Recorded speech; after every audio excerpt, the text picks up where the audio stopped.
Hello friends, welcome back to our YouTube channel Civil Sadda. मित्रों, आज की इस वीडियो में हम लोग देखेंगे कि यूपी पीसीएस में आए हुए पिछले गत वर्षों में साइंस के कुछ क्वेश्चंस को। साइंस का जो एक पार्ट है अपने आप में बहुत ही महत्वपूर्ण भूमिका निभाता है यूपी पीसीएस के किसी भी एग्जाम में। तो चलिए हम लोग क्वेश्चंस को आगे देखते हैं। Questions: parsec is the unit of astronomical distance, time, light intensity and option D magnetic force.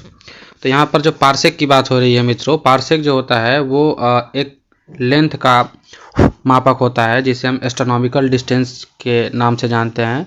तो पार्सेक जो है एस्ट्रोनॉमिकल डिस्टेंस का यूनिट है। टाइम का जो यूनिट हो जाता है वो हो जाता है सेकेंड। लाइट इंटेंसिटी का जो हो जाता है वो हो जाता है कैंडेला। और आगे चलिए question number 192, match the following है। यहाँ पर फिजिकल क्वांटिटी एंड उसके यूनिट के बारे में हम बात करेंगे। पहला है एक्सेलरेशन, दूसरा है वर्क डन, तीसरा है फोर्स, चौथा है इम्पल्स। तो एक्सेलरेशन का जो यूनिट होता है फंडामेंटल, ये जो यूनिट हम देखेंगे अपना, एक्सेलरेशन का होता है मीटर पर सेकेंड स्क्वायर, वर्क डन का होता है जूल, और फोर्स का होता है न्यूटन, एंड इम्पल्स का होता है न्यूटन इंटू सेकेंड। तो इस हिसाब से जो क्वेश्चंस का आंसर होगा वो होगा 1, 2, 3, 4 और ऑप्शन ए जो है इसका सही जवाब हो जाएगा। अगला क्वेश्चन देखेंगे कि हम इसमें भी ये बेसिकली यूनिट से ही लेकर सवाल है।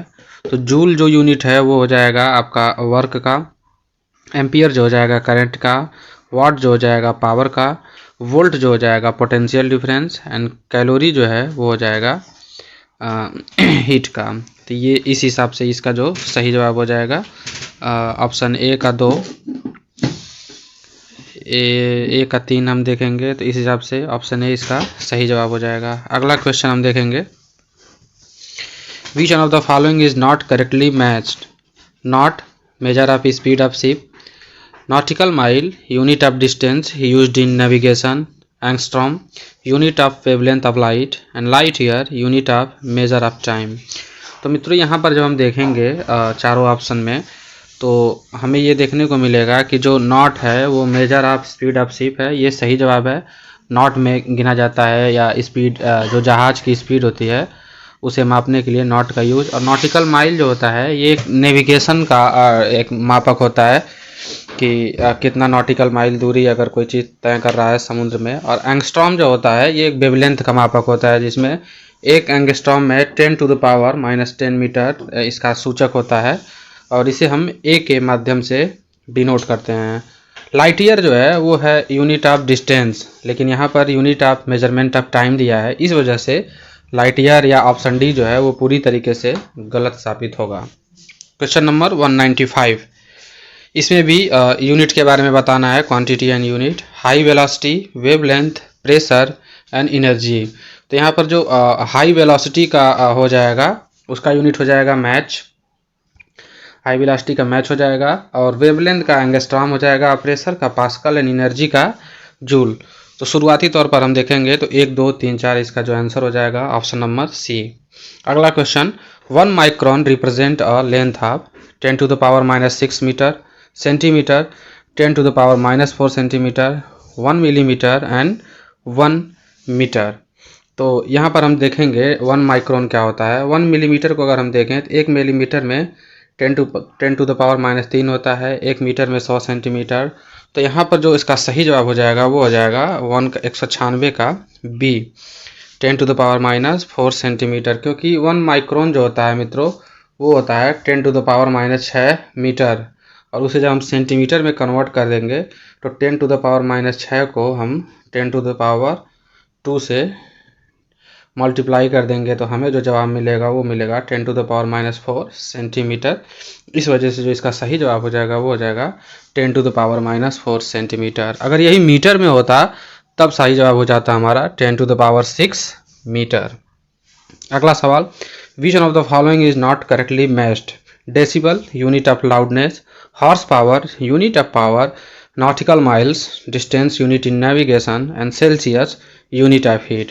तो इसमें जो गलत जवाब होगा वो होगा सेल्सियस। सेल्सियस जो होता है यूनिट ऑफ हीट नहीं होता है, यूनिट ऑफ हीट जो होता है वो होता है कैलोरी। अगला सवाल, which one of the following is not the unit of heat? Centigrade, calorie, अर्ग and joule.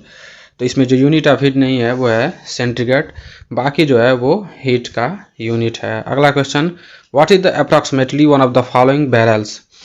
Option number 1 131 barrels, 159 litres, 179 litre and 201 litre. तो इसका जो सही जवाब हो जाएगा वो हो जाएगा ऑप्शन बी 159 लीटर्स। एक बैरल में 159 लीटर का वॉल्यूम होता है। अगला question, the smallest unit of length is micron, nanometre, angstrom and फर्मीमीटर।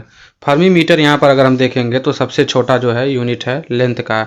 Micron जैसे हम बात किए हैं उसमें हो जाएगा 10⁻⁻6 मीटर, नैनोमीटर में 10⁻⁹ एंड एंगस्ट्रॉम में 10⁻10 एंड फर्मी में 10⁻12।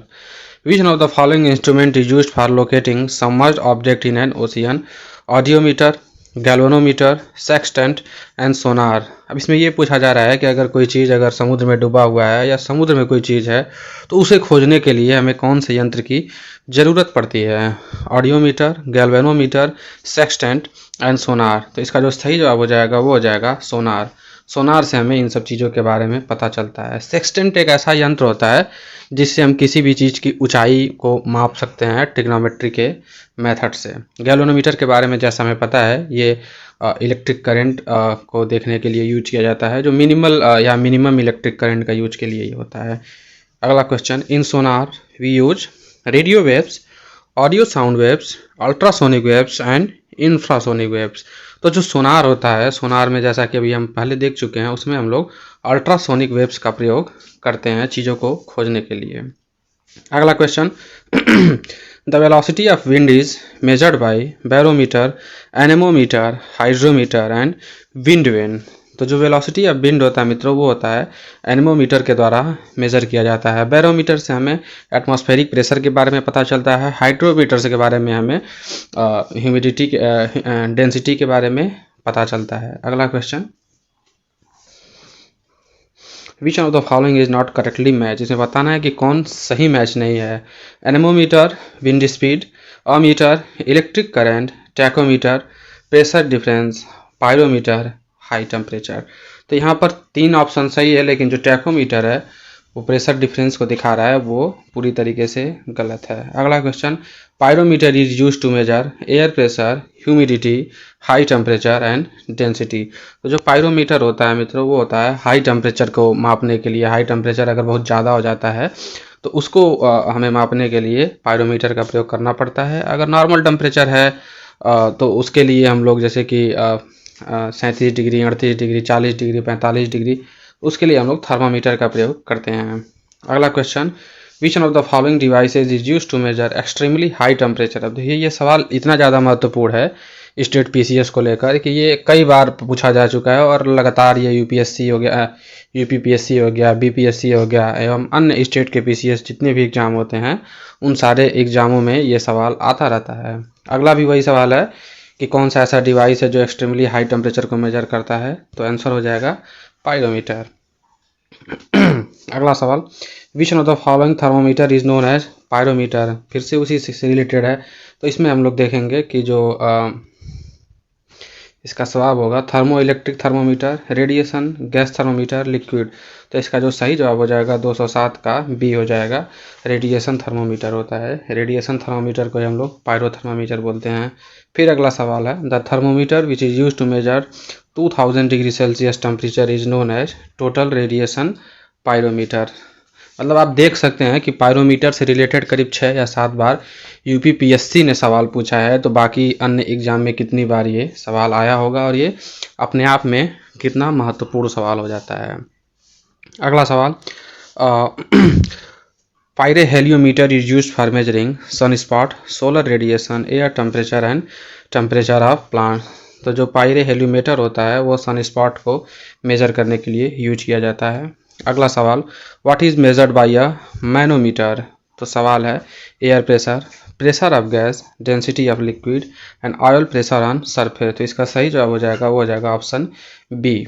20 का सही जवाब हो जाएगा pressure of gas. Atmospheric pressure को मापने के लिए हमें बैरोमीटर की ज़रूरत पड़ती है, लेकिन अगर गैस का प्रेशर बताना है तो हमें मैनोमीटर की आवश्यकता पड़ती है। अगला सवाल, which instrument is use to measure atmospheric pressure?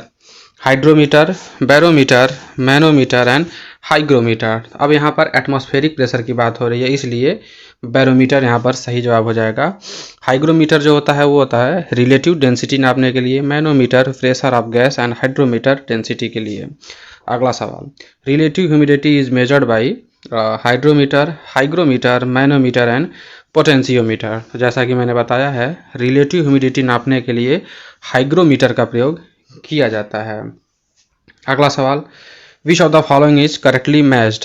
Thermo register, electronic thermometer, capacitor, thermometer, bipolar, rectifier and junction diode amplifier. तो इसका जो सही जवाब हो जाएगा वो हो जाएगा ऑप्शन ए, थर्मो रजिस्टर जो होता है उसे हम इलेक्ट्रॉनिक थर्मोमीटर के नाम से जानते हैं। अगला सवाल, मैच द फॉलोइंग है, stethoscope, sphygmometer, caratmeter and luxmeter. Stethoscope जो होता है वो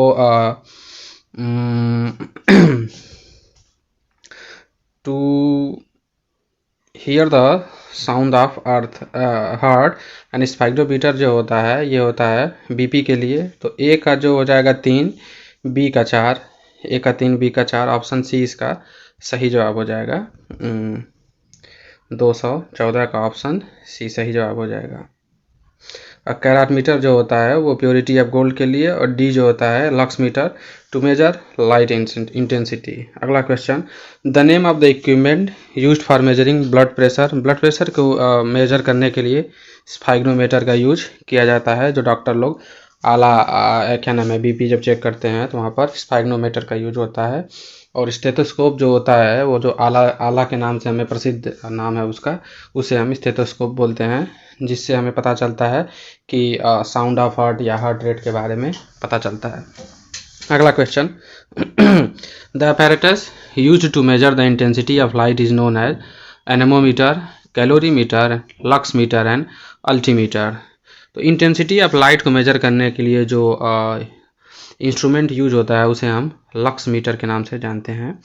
radar is used for detecting object by using light waves, reflecting sound waves to detect object, determining the presence and location of object with radio wave, and option D, tracking rain bearing cloud। तो इसका जो सही जवाब हो जाएगा वो हो जाएगा option C, determining the presence and location of object with radio wave।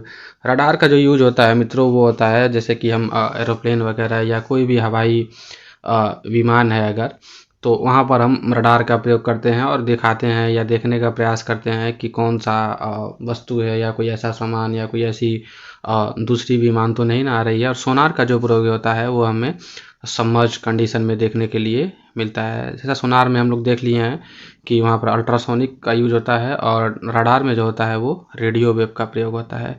तो ये थे आज के कुछ इम्पॉर्टेंट क्वांटिटी एंड उसके यूनिट्स के बारे में, जिससे लगातार हर एक साल क्वेश्चंस आते रहते हैं। आने वाले अपने सीरीज़ में फिर हम कुछ क्वेश्चंस के बारे में बात करेंगे। वीडियो देखने के लिए धन्यवाद।